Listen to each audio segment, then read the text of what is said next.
Hello students, empirical institute के इस percentage test series में यह है टेस्ट नंबर 6। सबसे पहले डिस्क्रिप्शन बॉक्स में दी गई लिंक के ऊपर क्लिक करके टेस्ट दे दीजिए, उसके बाद में इस टेस्ट एक्सप्लेनेशन को देखिएगा। चलिए क्वेश्चंस की शुरुआत करते हैं। देखिए पहला प्रश्न है, विनोद अपनी आय का 40% हिस्सा भोजन पर, शेष आय का 50% हिस्सा यातायात पर, शेष का 30% हिस्सा कपड़े पर खर्च करता है। यदि वह प्रति माह 2520 रुपए की बचत करता है तो उसकी मासिक आय क्या होगी। तो देखिए इस प्रकार के क्वेश्चन को मैं करके बता देता हूं, ध्यान से समझिए। मासिक आय जो होगी उसकी वो होगी 100 अपॉन, पहला परसेंटेज क्या है 40%, यहां पर आप 100 में से 40 को माइनस कर दीजिए, फिर मल्टीप्लाई करिए। अगला परसेंटेज क्या है 50%, तो मल्टीप्लाइड में 100 ऊपर आएगा, 100 माइनस 50 नीचे कर दीजिए। मल्टीप्लाइड में अगला परसेंटेज क्या है 30%, 100 कर दीजिए डिवाइडेड बाय ये हो जाएगा 100 माइनस 30, मल्टीप्लाइड कर दीजिए आखिरी में बची हुई राशि को, तो यहां पर आ जाएगा 2520। अब आप कहेंगे कि मैंने ये सीधे कर दिया, ये कैसे आया? तो यहाँ पर मैं आपको बेसिक इसका समझाऊंगा, बस इसका अभी हम आंसर निकाल लेते हैं। तो देखिए यहाँ पर हो गया 100 अपॉन में ये बच जाएगा 60, मल्टीप्लाइड में 100 अपॉन में यहाँ पर 50 बच जाएगा, मल्टीप्लाइड में 100 अपॉन में यहाँ पर 70 और मल्टीप्लाइड में ये 2520। तो यहाँ तक हमने कंप्लीट कर लिया। अब इसको 20 से कैंसिल कर देंगे 3 बार, 20 से ये 5, अब इसे 50 से यहाँ पर 2 बार ही कैंसिल हो जाएगा, यहाँ पर एक शून्य से ये शून्य कैंसिल हो गया। अब जो राशियां और कट सकती है वो काट देते हैं, ध्यान से समझिए। नीचे 7 बचा हुआ है तो 7 से कैंसिल कर देते हैं, 7 या 21 बच गया 4, 7 6 42, शून्य लगा दिया, 3 से काट देंगे, 3 एकम 3, 3 दूनी 6, 120 बच गया। ऊपर बच गया है 5 और ये 2 और एक शून्य, यानी 5 दूनी 10 और ये हो जाएगा 100, मल्टीप्लाइड में 120। तो इस प्रकार से ये हो गया 12,000। तो देखिए इसका आंसर होगा 12,000, जो कि ऑप्शन बी पर दिया गया है। अब मैं इसका लॉजिक बता देता हूं कि ये आखिर ये कॉन्सेप्ट आया कहां से। तो देखिए हमने ये माना कि विनोद अपनी आय का 40% हिस्सा भोजन पे खर्च करता है, तो यहां पर हम एक काम करते हैं कि उसकी आय को x मान लेते हैं, जो कि अपने आप में 100% होगी। यदि आपने पिछले वीडियोस नहीं देखे हैं परसेंटेज के तो वो देख लीजिएगा आई बटन पे क्लिक करके, ताकि आपको इस प्रकार के 100% के कॉन्सेप्ट कंप्लीटली समझ में आ जाए। अब देखिए कहा गया है कि विनोद अपनी आय का 40% हिस्सा भोजन पे खर्च करता है, यानी जो उसकी कुल आय होगी उसे 2 भागों में हम बांट देते हैं। पहला हिस्सा हो गया 40%।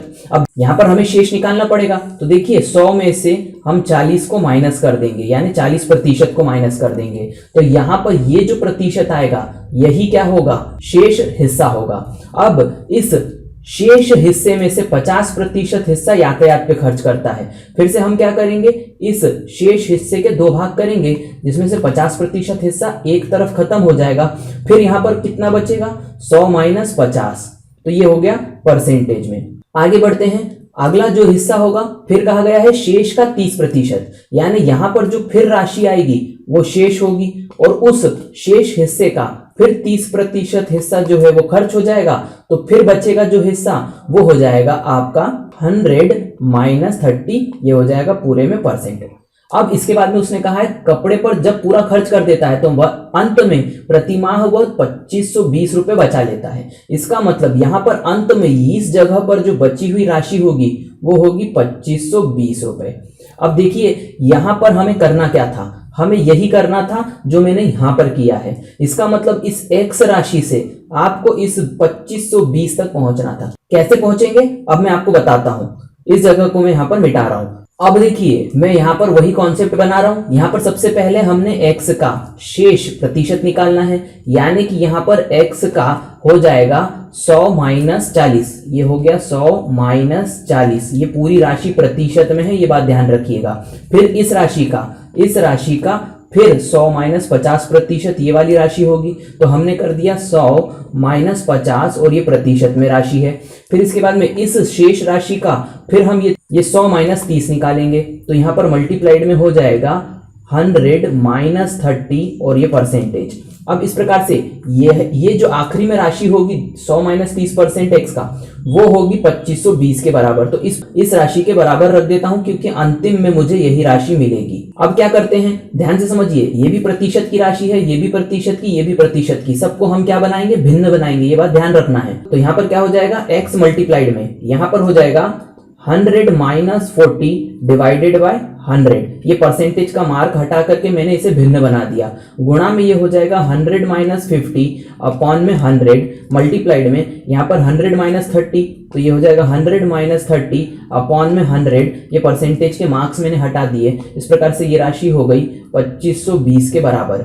अब ये पूरी की पूरी राशियां जो गुणा में है यहाँ से यहाँ तक, इन सभी राशियों को मैं पलटा करके इस तरफ ले जाऊंगा। तो कॉन्सेप्ट हो जाएगा x बराबर में, इसको हम उल्टा करके इस तरफ लिख देंगे तो ये हो जाएगा 100 बटा में 100 माइनस 40 मल्टीप्लाइड में, फिर ये पलट करके इस तरफ हो जाएगा 100 अपॉन 100 माइनस 50 मल्टीप्लाइड में 100 अपॉन 100 माइनस 30 मल्टीप्लाइड में हो जाएगा 2520। तो देखिए हम वहीं पर आ गए जहां पर से मैंने ये चीज की शुरुआत करी थी कि कैसे आपको कॉन्सेप्ट बनाना होता है। तो मैंने आपको इसका बेसिक तरीका भी बता दिया कि कैसे जो है ये सवाल होगा।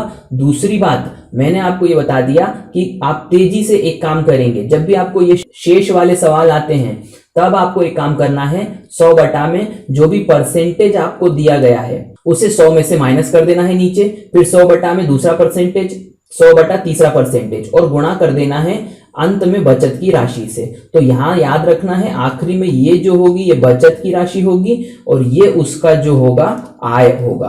तो यहाँ पर दोनों को जगह को याद रखिएगा। कभी कभी आय दे करके बचत वाले सवाल भी आ जाते हैं, तो उन्हें मैं आगे करवाऊंगा आपको। आगे बढ़ते हैं। अगला प्रश्न अब मैं तेजी से इसी कॉन्सेप्ट पे आपको प्रैक्टिस के लिए करवा देता हूं। देखिए प्रश्न है, राम अपनी मासिक आय का 20% घरेलू आवश्यकताओं पर, शेष का शब्द आया है शेष का 15% पुस्तकों पर तथा शेष का 30% कपड़ों पर खर्च करता है। अब उसके पास में 9520 रुपए बचते हैं। उसकी मासिक आय क्या है? हमें मालूम है क्या करना है, मासिक आय x होगी। सबसे पहले 100 में से नीचे पहला परसेंटेज क्या दिया हुआ है 20%, तो मैं घटा देता हूं, सीधे लिख दूंगा 80%। मैं आपको पीछे बता चुका हूं क्यों मैंने 80 लिखा है।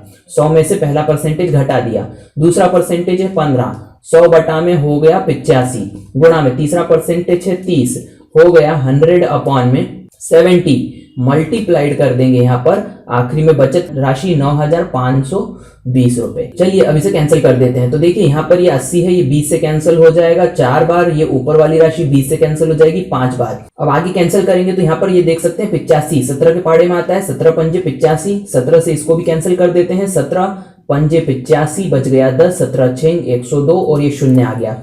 अब यहाँ पर मैं एक शून्य से एक शून्य कैंसिल कर देता हूँ, 7 से काटूंगा तो 7 8 56, ये हो जाएगा 80। अब इसको फिर से हम कैंसिल कर देते हैं, 4 से ये कैंसिल हो जाएगा, टोटल 4 दूनी 8 और ये शून्य, 5 से फिर कैंसिल कर देते हैं, 5 चौक 20। अब देखिए ऊपर क्या राशि बच गई 5 और यहाँ पर 4। याद रखिएगा ये 2 शून्य और 1 शून्य, 3 शून्य बचे हैं, तो 5 चौक 20 और फिर 3 शून्य लगा दीजिए तो आंसर आ जाएगा 20,000, जो कि ऑप्शन डी पे दिया गया है। तो इस प्रकार से आप जो है वो कैलकुलेशन करके तेजी से आंसर ला सकते हैं। आगे बढ़ते हैं, अगला प्रश्न करते हैं। अब देखिए यहाँ पर प्रश्न है, मनोज अपनी कुल आय का 20% मकान किराए के रूप में खर्च करता है और शेष का 70% घरेलू चीजों पर खर्च करता है। यदि उसकी कुल आय 7500 है तो उसकी बचत क्या होगी? क्वेश्चन यहाँ पे रिवर्स हो गया। पहले आपको बचत दी जा रही थी, आय पूछी जा रही थी, इस क्वेश्चन में आय दे दी है। तो हम पहले क्या मानते थे, आय निकालने के लिए x मानते थे और उसके बराबर में फिर यहाँ पर राशियां रखते थे। इस बार हम x की जगह 7500 रख देंगे, तो ये 7500 आय हो गई, बराबर कर देंगे पहला प्रतिशत क्या है 20%। यहाँ पर हम ये करते थे कि 100 अपॉन में 100 में से पहला प्रतिशत घटाते थे, घटा करके लिख देंगे 80, गुणा कर देंगे यहाँ पर दूसरा प्रतिशत क्या है 70, यहाँ पर 100 लिखेंगे, 100 अपॉन में 70 घटाएंगे तो बचेगा 30, मल्टीप्लाइड कर देंगे यहाँ पर बचत की राशि से हम मल्टीप्लाई करते थे, वही हमें पता करनी है, तो ये हो जाएगा बचत। अब इसे कैंसिल कर दीजिए, तो यहाँ पर हम देख सकते हैं कि यहाँ पर 20 से कैंसिल करेंगे तो ये 4 बार और 20 से कैंसिल करने पे 5 बार ही कैंसिल हो जाएगा। ये शून्य से मैंने शून्य कैंसिल कर दिया। अब कैंसिल कर दीजिए 5 से, तो ये 5 से आप टोटल इसको 15 बार कैंसिल कर सकते हैं, 1500 बच जाएगा।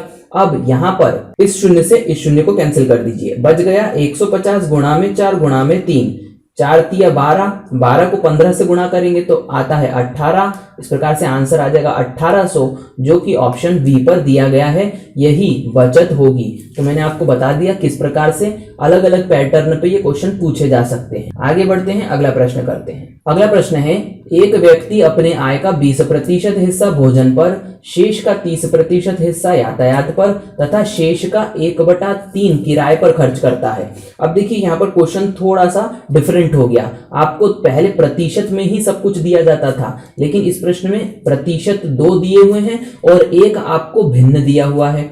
अब आगे बढ़ते हैं। प्रश्न में कहा गया यदि वह 5600 रुपए की बचत करता है। देखिए आपको बचत दे दी है तो उसकी मासिक आय पूछी है।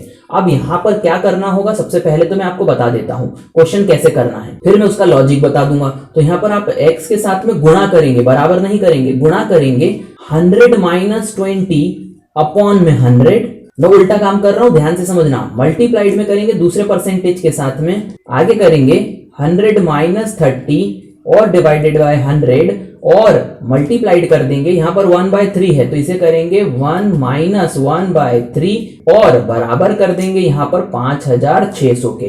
तो ये हो जाएगा 5600 बचत हो गई। अब ध्यान से समझिए, यहां पर x मल्टीप्लाइड बाय, पहले हमें आंसर निकाल लेना है। x मल्टीप्लाइड बाय यहां कितना बचेगा 80, 80 बटा में 100 मल्टीप्लाइड में यहां पर बचेगा 70 बटा में 100 मल्टीप्लाइड में यहां पर 3 में से 1 गया तो बच जाएगा 2 बटा में 3 और बराबर में कर देंगे यहां पर 5600। अब इसे कैंसिल कर दीजिए तो 20 से ये 4 बार कैंसिल, 20 से ये 5 बार कैंसिल, ये 0 से ये 0 कैंसिल कर दीजिए। इसके बाद में 7 से इसे कैंसिल कर दीजिए, 7 × 8 = 56, ये 800 बच जाएगी। यहाँ पर 4 दूनी 8, 8 से ये पूरा 100 बार कैंसिल हो जाएगा।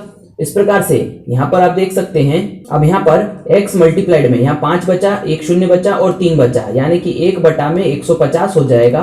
बराबर में कर देंगे यहाँ पर 100, तो ये यहाँ पर मल्टीप्लाई करके 100 आ जाएगा। इस 150 को 100 से मल्टीप्लाई करेंगे तो x बराबर में आ जाएगा 15000। इस प्रकार से हमने कहा कि इसका सही आंसर होगा ऑप्शन सी 15000। अब ये आया कैसे, ये मैं आपको बताता हूं, तो ध्यान से समझिए। जब भी आपको प्रश्न में प्रतिशत के साथ में भिन्न दिया जाता है तो मैं फिर से बेसिक कॉन्सेप्ट पे आ रहा हूं, जो सबसे पहले क्वेश्चन में मैंने आपको करवाया था। आप फिर से पिछले क्वेश्चन पे जाइएगा और समझिएगा कि मैंने क्या किया है। यहां पर मैं आपको वो बता देता हूं। देखिए वास्तविकता में हुआ क्या है, एक व्यक्ति अपनी आय का 20% हिस्सा, तो सीधी सी बात है, सबसे पहले मैंने x मान लिया, x होता है 100%। इसके 2 हिस्से होंगे, सबसे पहला 20% अलग कर दिया तो शेष कितना बचा 100 - 20। अब ध्यान से समझिए, ये राशि होती है प्रतिशत में। अब यहां पर एग्जामिनर करता क्या है, आधी राशि प्रतिशत में देता है, आधी भिन्न में देता है। अब आगे बढ़ते हैं। यहां पर फिर कहा गया शेष का, तो ये वाली राशि शेष थी तो यहां पर आ जाएगा शेष राशि। शेष राशि को 2 भागों में फिर बांटेंगे, एक हिस्सा हो जाएगा 30%, तो ये 30% हो गया। फिर बचा हुआ हिस्सा कितना होगा 100 - 30 और फिर इस प्रकार से पूरी राशि होगी ये प्रतिशत में। अब देखिए ये राशियां प्रतिशत में आ रही है। फिर आगे बढ़ते हैं, शेष का 1/3 हिस्सा, फिर यहां पर जो हिस्सा राशि आएगी वो शेष होगी, उसका 1/3 हिस्सा। अब ध्यान से समझना है, ये प्रतिशत में था, ये प्रतिशत में था, ये भिन्न में है। अब वास्तविकता में प्रतिशत को भिन्न बनाया जा सकता है। 1/3 उसने सीधे दे दिया तो राशि बची कितनी, पहले हम 100 में से 30 माइनस करते थे क्योंकि बात प्रतिशत की थी। अब हम क्या करेंगे, 100% 1 के बराबर होता है, इसीलिए भिन्न के स्वरूप में हम 1 से माइनस करेंगे 1/3 को। इस प्रकार से आप यहाँ पर कॉन्सेप्ट जो बनाएंगे वो यहां तक आना होगा आपको अंतिम स्वरूप में, जैसा कि मैं पिछले क्वेश्चन में बता चुका था। ये हो जाएगा 5600 अंतिम राशि, यहां पर हम ये लिख देंगे 5600।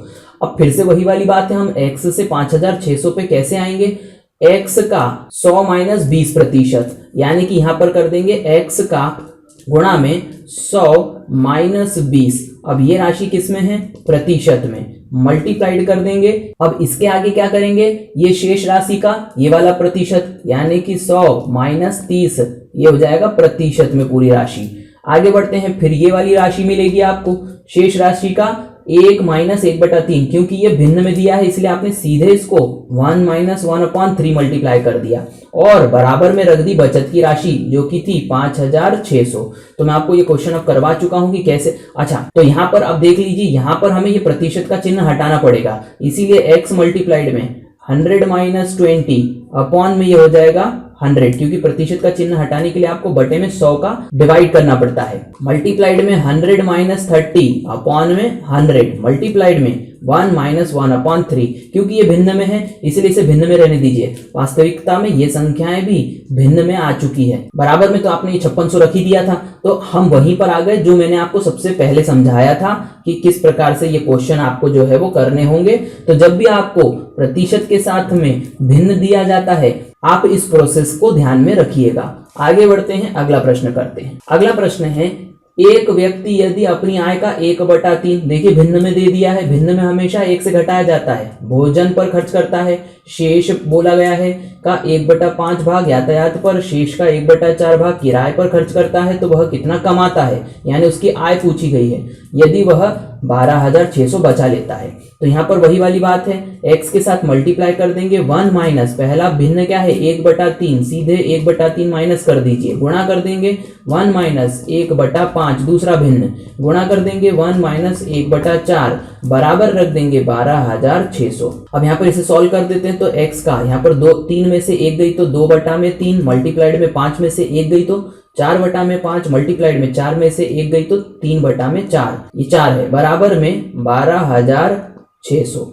अब यहाँ पर 4 से ये 4 कैंसिल हो गया, 3 से ये 3 कैंसिल हो गया। अब 2 से यदि आप 12,600 को काटेंगे तो आ जाएगा 6,300। इस प्रकार से x मल्टीप्लाइड में यहाँ पर बच गया 1/5, ये याद रखिएगा, बराबर में 6,300। x बराबर में 6,300 को मल्टीप्लाई कर दीजिए 5 से, तो आंसर आ जाएगा 31,500। तो ये इसका आंसर होगा ऑप्शन डी, 31,500। तो मैंने आपको बता दिया कि किस तरीके से, एक क्वेश्चन में आपको बेसिक तरीके से समझा रहा हूँ, एक क्वेश्चन में आपको प्रैक्टिस करवा रहा हूँ, ताकि आपको बेहतर तरीके से समझ में आ जाए। आगे बढ़ते हैं, अगला क्वेश्चन करते हैं। अगला क्वेश्चन है, विकास अपनी आय का 75% खर्च करता है और शेष बचा लेता है। उसकी आय में 20% की वृद्धि हो जाने पर वह खर्च में 10% की वृद्धि कर देता है। तदनुसार उसकी बचत में कितने प्रतिशत की वृद्धि हो जाएगी। अब ध्यान से समझिए, यहाँ पर आपको कहा गया है एक व्यक्ति पहले 75% अपनी आय का खर्च करता था, बाद में यदि उसकी कुल आय 20% बढ़ जाएगी तो 10% की वो खर्च में वृद्धि कर देगा, तो फिर बचत में कितने प्रतिशत की वृद्धि हुई। अब देखिए, इसको मैं आपको पहले क्वेश्चन को इसको बेसिक तरीके से समझाता हूं कैसे होता है ये क्वेश्चन। इस प्रकार के क्वेश्चन में देखिए आपसे पूछा गया है कि बचत में वृद्धि, यानी कि आपको पहली बचत और बाद वाली बचत दोनों पता होनी चाहिए, तभी आप प्रतिशत वृद्धि निकाल पाएंगे। कैसे निकालेंगे देखते हैं। यहाँ पर सबसे पहले जो हम मानते थे कि उसकी आय x है, तो यहाँ पर आप सीधे उसकी आय 100 रुपए मान लीजिए। अब वो 100 रुपए में से 75% खर्च कर देता है, इसका मतलब ये हुआ कि यहाँ पर एक हिस्सा होता है खर्च और एक हिस्सा होता है बचत। 75% खर्च कर देता है, मतलब 100 का 75% हो जाएगा 75 रुपए। इसी प्रकार से वह बचा कितना लेता होगा, तो ऑब्वियसली 75 खर्च कर देता है तो बचाता होगा 25 रुपए। इसका मतलब पहले उसकी बचत 25 रुपए थी, तो पहली बचत पता चल गई। अब हमें दूसरी बचत पता चल जाएगी, तो हम बचत में प्रतिशत वृद्धि पता कर लेंगे। तो अब दूसरी कंडीशन क्या लग रही है वो देख लीजिए। दूसरी कंडीशन में हमने कहा कि वो x रुपए जो अब कमाता है उसमें 20% की वृद्धि हो गई। तो पहले 100 रुपए कमाता था, अब 20% ज्यादा कमाता है, मतलब कितना कमाता होगा 120 रुपए। अब यहाँ पर इसके दो भाग करेंगे, पहला हो जाएगा खर्च और दूसरा हो जाएगा बचत। यहाँ पर खर्च कितना हुआ, तो देखिए उसने कहा है 20% आय बढ़ गई, तो खर्च में उसने 10% की वृद्धि कर दी। 10% की वृद्धि का मतलब पहले जितना खर्च करता था यानी 75 रुपए, उसमें 10% की वृद्धि हो गई। इसका मतलब सीधी सी बात है, आप एक 75% में 7.5% को जोड़ दीजिए। क्यों जोड़ देंगे, क्योंकि यहाँ पर हमें सीधे सीधे पता है 75 का 10% 7.5 होता है। उस प्रकार से 75 और 7 को जोड़ने पर यह हो जाएगा 82.5। इसका मतलब उसकी जो नए खर्च होगा वो होगा 82.5। तो बचाता कितना होगा, 120 में से इस 82.5 को घटा दीजिए। तो यहाँ पर 120 में से 82.5 को जब घटाएंगे तो ये दशमलव लगा के शून्य लगा दिया, यहाँ पर 5 आ गया, यहाँ पर 9 में से 2 गया तो 7 बच गया, और यहाँ पर 11 में से 8 गया तो 3 बच गया। तो ये 37.5, यानी उसकी नई बचत जो हो जाएगी वो 37.5 हो जाएगी। अब देखिए आपसे क्या कहा गया है, पुरानी बचत आपको पता है 25 रुपए, नई जो बचत है वो है 37.5 रुपए। अब आपको निकालना है बचत में प्रतिशत वृद्धि। यदि मेरे पहले वीडियो नहीं देखे हैं तो आई बटन पे क्लिक करके उन वीडियोस को देख लीजिएगा। अब मैं आपको बता देता हूं कि यहाँ पर प्रतिशत वृद्धि जो कॉन्सेप्ट होगा वो कैसे निकालेंगे। तो सबसे पहली बात है, वृद्धि जब भी पूछी जाती है तो तुलना जो होती है वो पिछली कंडीशन से होती है। पिछली बार वो कितने बचा रहा था, 25 रुपए। अब कितने ज्यादा बचा पा रहा है, 25 रुपए पहले बचाता था, अब बचा रहा है 37.5। इन दोनों का अंतर कितना हो जाएगा, वो हो जाएगा 12.5, मल्टीप्लाइड कर देंगे 100 से। तो इस प्रकार से ये प्रतिशत वृद्धि का कॉन्सेप्ट हो गया। यानी कि अंतर कितना आया बचत में वो ऊपर लिख दीजिए और बटे में संख्या आएगी जो पहले बचत होती थी। इस प्रकार से इसे हम सॉल्व करेंगे तो 125 बटा में 25 गुणा में 10, दशमलव हटा करके 10 लगा दिया, गुणा में ये हो गया 100। एक शून्य से एक शून्य कैंसिल कर दीजिए, 25 से ये टोटल 5 बार कैंसिल हो जाएगा, आंसर आ जाएगा 50%। यानी इसका सही आंसर होगा ऑप्शन सी। देखिए मैंने बेसिक तरीके से आपको समझाया है कि कैसे ये क्वेश्चन होगा, क्योंकि इन्हीं प्रकार के कॉन्सेप्ट को घुमा फिरा करके बताया जाता है। तो यहाँ पर चलिए इस क्वेश्चन की एक बार और प्रैक्टिस कर लेते हैं। तो यहाँ पर अगला प्रश्न है, वसीम अपनी आय की 75% खर्च कर देता है। तो पहले ही मैं शुरू कर देता हूँ ये क्वेश्चन को। वो पहले कितने कमाता था, 100 रुपए, अब खर्च कितने करता है, 75, बचाता कितने था, 25 रुपए। ये 25 रुपए उसकी पहली बचत है। अब यदि उसकी आय में 20% की वृद्धि हो गई, फिर से वही वाली बात है, अब आय हो गई उसकी 120 रुपए। अब यहाँ दो भाग होंगे, एक खर्च और एक बचत। वह खर्च 15% की वृद्धि कर देता है। अब देखिए यहाँ पर प्रतिशत आपको तेजी से निकालते हुए आना चाहिए। यहाँ पर पहले वो 75% खर्च करता था, पहले 10% की राशि थी तो हमने सीधे निकाल लिया था। अब हम थोड़ा बेसिक तरीके से कर लेते हैं। 75 रुपए वो पहले खर्च करता था, 15% उसने वृद्धि कर दी, मतलब कुल वृद्धि कितनी हो गई, 115%। ये 100% के कॉन्सेप्ट से मैंने सीधे निकाल दिया कि पहले वो 100% खर्च करता था, अब 15% ज्यादा खर्च करता है, यानी कुल 115% खर्च करता है। अब आप इसको सीधे कैंसिल कर दीजिए, तो 25 तिया 75 और 25 चौक 100। अब यहाँ पर 3 को 115 से गुणा कर दीजिए, तो यह आ जाएगा 15 तिया 45 और 345 बटा में 4। इसका मतलब 4 से कैंसिल कर दीजिए, 4 8 32, बच गया 2, 4 6 24 और 1 बचा, इसलिए 0.25 लगा दीजिए। यदि आपने सिंप्लीफिकेशन की सीरीज नहीं करी है तो आई बटन पे क्लिक करके सिंप्लीफिकेशन की सीरीज में मैंने बताया था कि कैसे मैंने 0.25 लगाया है। तो इस प्रकार से यहाँ पर मैंने बता दिया कि उसकी कुल खर्च कितनी होगी, नई वाली। अब इस 120 में से यानी कि कुल आय में से ये नया वाला खर्च घटा दीजिए, तो यहाँ पर जो राशि आएगी वो बचत आ जाएगी। तो यहाँ पर हम कर देते हैं 120 में से 86.25 को घटा देंगे। देखिए जगह कम है इसलिए मैं थोड़ा सा यहाँ पर इस तरीके से करता हूँ। कैलकुलेशन को आप ध्यान रखिएगा मैं कर क्या रहा हूँ। तो यहाँ पर ये 00 लगा दिए, यहाँ पर ये 75 हो गया, दशमलव वैसा का वैसा लगा दिया। यहाँ पर 9 में से 6 गई तो 3 बच गई, और यहाँ पर 11 में से 8 गई तो 3 बच गई। यानी कुल बचत कितनी हो रही है नई वाली, 33.75। वही वाली बात है, प्रतिशत वृद्धि पूछा गया, ये हमने वृद्धि निकालनी है। प्रतिशत में नीचे पहली वाली कंडीशन आती है क्योंकि वृद्धि हो रही है इसलिए नीचे 25 आ जाएगा, गुणा में 100 आ जाएगा, ऊपर आ जाएगा इन दो राशियों का अंतर, यानी 33.75 में से 25 को आप यदि घटाओगे तो ऊपर बच जाएगा 8.75। तो अब कैलकुलेशन कर देते हैं। यहाँ पर हो गया ये 875, दशमलव मैंने हटा दिया, नीचे लगा दिया 25 गुणा में 100, मल्टीप्लाइड में ये हो गया 100। तो ये 100 से 100 कैंसिल हो गया, 25 से कैंसिल कर दीजिए, 25 तिया 75, बच गया 12, 25 पंजे 125, यानी कि 35% जो होगा इसका आंसर होगा, जो कि ऑप्शन सी पर दिया गया है। तो मैं उम्मीद करता हूं कि इस प्रकार के क्वेश्चन अब आप तेजी से कर पाएंगे। बेसिक तरीके से मैंने आपको समझा दिया है। आगे बढ़ते हैं, अगला प्रश्न करते हैं। देखिए ये जो प्रश्न है, यदि आपने चौथा टेस्ट नहीं दिया है तो ये क्वेश्चन करने में आपको बहुत समस्या आएगी। जो भी लोगों ने ये वीडियो पहली बार देखा है, सबसे पहले टेस्ट नंबर 4 को अच्छे से देखना है, उसमें मैंने बेहतर तरीके से एक्सप्लेन किया है। चलिए शुरुआत करते हैं इस क्वेश्चन की। डीजल की कीमत 45 रुपए प्रति लीटर से बढ़कर 50 रुपए प्रति लीटर हो जाती है, यानी कि वृद्धि हो गई किसमें, कीमत में, मूल्य में। डीजल की खपत में कितना प्रतिशत कम किया जाए, प्रतिशत कमी पूछी जा रही है खपत में, कि व्यय केवल 5% बढ़े। अब देखिए टेस्ट नंबर 4 में मैंने आपको एक कॉन्सेप्ट बताया था कि जब आपको न्यू कंजम्पशन निकालना होता है तो आप प्रीवियस कंजम्पशन यानी पिछली खपत के साथ में गुणा कर देते हैं ऊपर की तरफ 100 plus minus expense percentage divided by 100 plus minus pricing percentage. इसीलिए मैंने कहा पिछला वीडियो आप देखोगे तो मैंने ये आपको समझाया है कि ये कैसे मैं लेके आया था। अब ध्यान से समझिए, आपसे पूछा गया है डीजल की खपत में, ये भी कंजम्पशन है, ये भी कंजम्पशन है। आपसे पूछा गया कितना प्रतिशत कमी की जाए।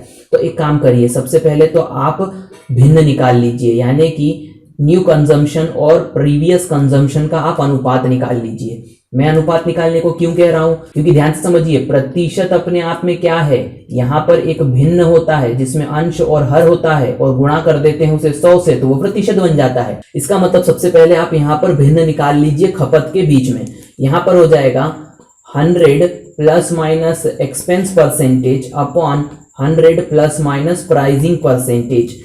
अब देखिए यहां पर प्राइसिंग परसेंटेज और एक्सपेंस परसेंटेज क्या आपको सीधा दिया हुआ है, यहां पर कहा गया है व्यय। व्यय का मतलब होता है एक्सपेंस, यानी सीधे सीधे तौर पे आपको 5% एक्सपेंस परसेंटेज दिया हुआ है, लेकिन आपको प्राइसिंग परसेंटेज सीधे नहीं दिया है, उसने मूल्य में दिया है। यही इस क्वेश्चन का एक लेवल ऊपर था, यानी पिछले क्वेश्चंस में वो प्राइसिंग परसेंट सीधे दे देता था, लेकिन इसमें सिर्फ उसने मूल्य दिए हैं, यानी आपको प्राइसिंग परसेंटेज निकालना पड़ेगा। तो चलिए इसको निकाल लेते हैं। तो देखिए प्राइसिंग परसेंटेज कैसे निकालेंगे, यहां पर 45 रुपए से 50 रुपए मूल्य हो गया, मतलब मूल्य क्या हो गया, बढ़ गया। बढ़ गया मतलब अब भी पिछले क्वेश्चन में मैंने प्रतिशत वृद्धि बताया है, वृद्धि का मतलब नीचे राशि क्या आएगी, 45। क्यों आएगी, क्योंकि यहां से ये मूल्य बढ़ रहा है। कितना बढ़ गया, 50 रुपए, यानी कुल मूल्य में वृद्धि कितनी हुई, 5 रुपए की। गुणा कर देंगे 100 से, तो ये 5 से इसको कैंसिल कर दीजिए 9 बार, यानी कुल मिलाकर के प्राइसिंग परसेंट कितना हो जाएगा, 100/9%। ये बात आप याद रखिएगा। अब यहां पर हम इसे सॉल्व कर देते हैं, तो यहां पर हो जाएगा 100। अब यहां पर प्लस आएगा या माइनस, तो यहां पर देखिए वृद्धि हो रही है एक्सपेंस में, केवल 5% बढ़े ऐसा कहा गया है, तो हम यहां पर प्लस लगाएंगे, 5% हो जाएगा। ये आगे बढ़ते हैं, यहां पर हो जाएगा 100, ये प्लस लगाएंगे क्योंकि यहां पर मूल्य में भी क्या हो रही है, वृद्धि, यानी प्राइसिंग में वृद्धि हो गई, इसलिए प्लस 100/9 ये प्रतिशत आ जाएगा। अब मैं इस जगह को साफ कर रहा हूं ताकि मुझे जगह मिल सके। अब देखिए यहां पर इसे हम सॉल्व कर देते हैं, तो ये ऊपर क्या हो जाएगा 105 और बटा में नीचे क्या हो जाएगा, ये 9 100 से गुणा हो जाएगा और 100 से जुड़ जाएगा। मैं कैलकुलेशन तेजी से कर रहा हूं, आप ध्यान से समझिएगा। मैं इस नीचे वाली राशि को सॉल्व करूंगा तो ये हो जाएगा 1000/9। इसे आगे सॉल्व करने पर 105 गुणा में 9 ऊपर चला जाएगा और बटा में आ जाएगा 1000। इस प्रकार से ये भिन्न हो जाएगा। अब इस राशि को गुणा कर दीजिए, तो 9 को 105 से गुणा करेंगे तो आ जाएगा 945 और बटा में 1000। ये क्या आया है, ये आया है न्यू कंजम्पशन और प्रीवियस कंजम्पशन के बीच का अनुपात। मैंने कहा था अनुपात से ही प्रतिशत बनता है। आप कुछ भी मत करिए, इस राशि के साथ में गुणा कर दीजिए 100 का, तो यहाँ पर 945 बटा में 1000 गुणा कर देंगे 100 से, तो ये हो गया प्रतिशत में खपत। अब इसे कैंसिल कर दीजिए, तो यहाँ पर ये 2 शून्य से 2 शून्य कैंसिल हो गए, ये आंसर आ जाएगा 94.5%। अब इसका मतलब क्या हुआ, देखिए यहां पर न्यू कंजम्पशन और प्रीवियस कंजम्पशन के बीच में जो प्रतिशत आया है वो 94.5 आया है। इसका मतलब 100% से जितना वो कम आया है वही आंसर है, जो कि आपको यहां पर पूछा गया था कितने प्रतिशत खपत में कमी की जाए। इसका मतलब 94.5 100% से 5.5 कम होता है। इसका सही आंसर होगा 5.5।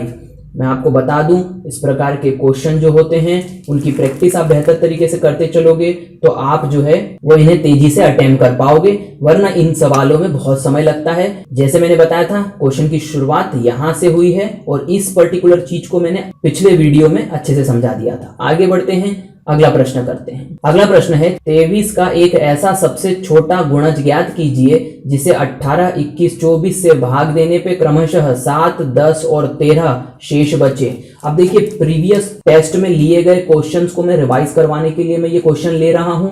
इन क्वेश्चंस में क्या किया जाता है, आपको 18, 21 और 24 से किसी संख्या को भाग देना है ताकि 7, 10 और 13 बच सके।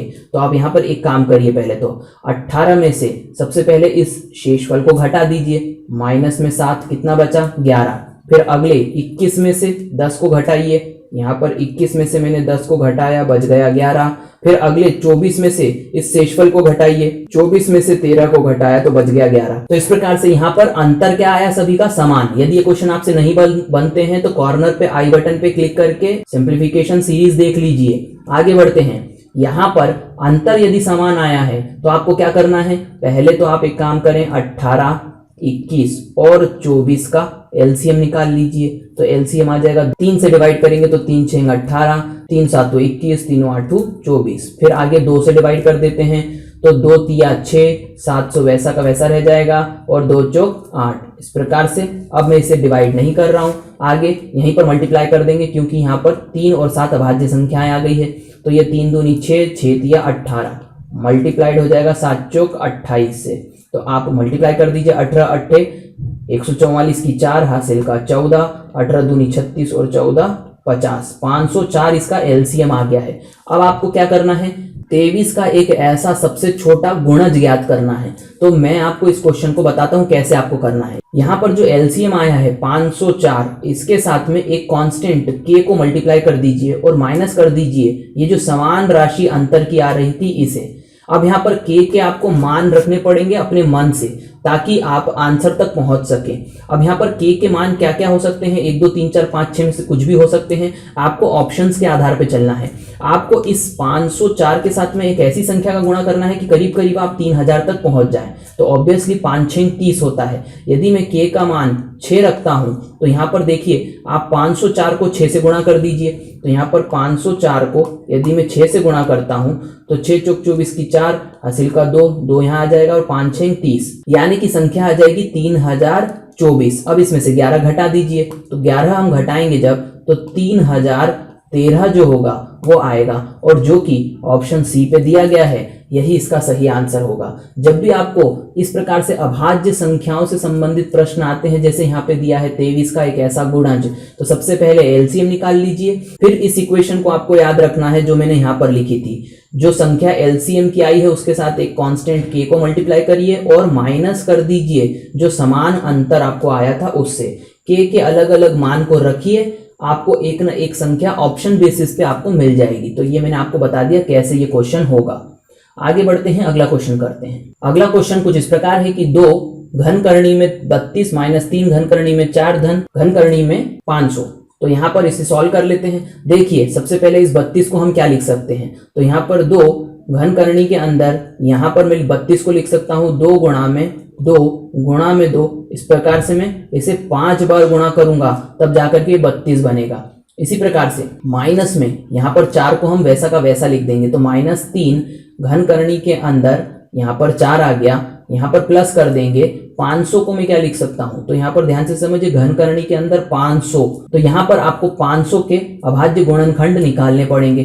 तो यहाँ पर 500 के आप अभाज्य गुणनखंड निकाल लीजिए। 2 से करेंगे तो 250, फिर 2 से करेंगे तो 125, फिर 5 से विभाजित करेंगे तो 25 बार, फिर एक बार 5 से विभाजित करेंगे तो 5 बार और अंत में फिर 5 से 1 बार। तो इस प्रकार से यहाँ पर इसे अभाज्य गुणनखंडों में इस प्रकार से लिखा जा सकता है 2 गुणा में 2 गुणा में 5, 3 बार यहाँ पर गुणा करना है। अब देखिए क्योंकि ये करनी जो है वो घन करनी है, इसका मतलब यहाँ पर ये जो शुरुआत में 2 3 बार आया है इसे मैं बाहर निकाल लेता हूं। तो ये हो जाएगा 2 गुणा में 2 और घन करनी के अंदर रह जाएगा 4, माइनस में यहाँ पर 3 घन करनी के अंदर 4 पहले से ही है, प्लस में यहाँ पर 5 जो है वो 3 बार आया है तो 1 बार बाहर आ जाएगा।